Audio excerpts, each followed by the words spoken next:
Untuk pertama kali dalam hidup saya stuck. Aduh, sebab saya nak cakap benda ni. Apa yang saya boleh buat? Dia kalau macam madrasah macam ni, daripada Jabatan Agama apa semua, tak ada macam bantuan apa ke yayasan mana-mana. Bantuan kita kena mohon lah. Setakat ni mohon macam daripada jabatan biasa setahun sekali je. Oh, setahun sekali je. Dia ada limit ke dia bagi bantuan tu? Oh. Tapi kita tafis swasta. Jadi kita yang kena uruskan sendiri semua. Sebenarnya kalau tak ada kerosakan tu, kos kita tak banyak. Jadi kita ingat kita dah siapkan semua. Kita nak proceed untuk next level. Nak latih arkitek, nak buat betul-betul proper bangunan lah. Saya bukanlah orang yang pandai. Saya pun tahu serba sikit je. Tapi saya rasa lah ni, saya pendapat peribadi saya lah. Saya rasa kalau betul-betul tuan dan puan semua serius lah pembangunan madrasah ni, mungkin kena ada orang yang betul-betul berpengalaman kot. Dari segala segi. Maksud dia pengurusan madrasah. Sebagai contoh, kalau kata tak ada orang pun mungkin kita kena pergi belajar kot. Saya rasa lah tu, saya rasa yang tu basic. Sebab kita anggap dia macam satu organisasi kan. Bila kita tak ada ilmu ataupun skill dalam organisasi tu, susah jugalah kita nak handle. Saya faham, kita manusia, kita mesti buat kesilapan, betul tak? Tapi kita nak minimize mistake tu. Saya rasa kena ada orang tu, antara langkah yang paling awal lah. Mungkin kena ada orang yang betul-betul pandai untuk menguruskan berkenaan dengan dana saja, buat bangunan ke, ataupun nak perbesarkan apa-apa ke, ataupun pengurusan lagi apa semua. So mungkin saya rasa itu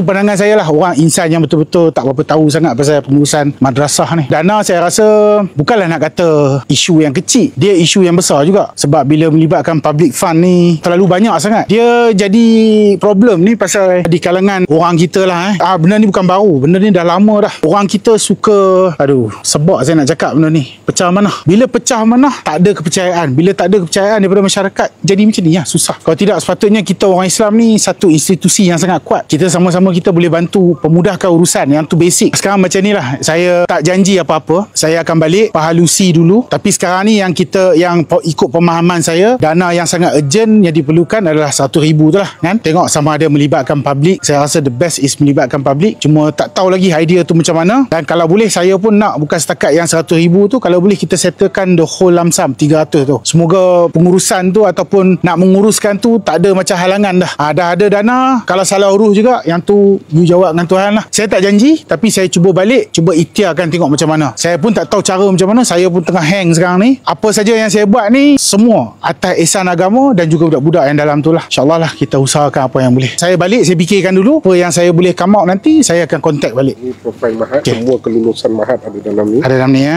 Baik. InsyaAllah lah nah, saya cubalah sedaya upaya. Baik, terima kasih banyak-banyak. Nah, saya minta maaf.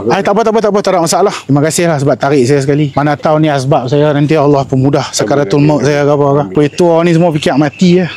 So yang mana tengah tengok video ni, saya tengah fikirkan jalan yang terbaik untuk bantu dia orang. Tengok saya balik nanti saya try brainstorm tengok dengan beberapa partner saya, tengok macam mana cara yang kita boleh bantu lagi padu apa semua. Dan yang paling penting adalah perjuangan kita di mahsyar nantilah. Nah, InsyaAllah kita jumpa lagi. Doakan saya guys.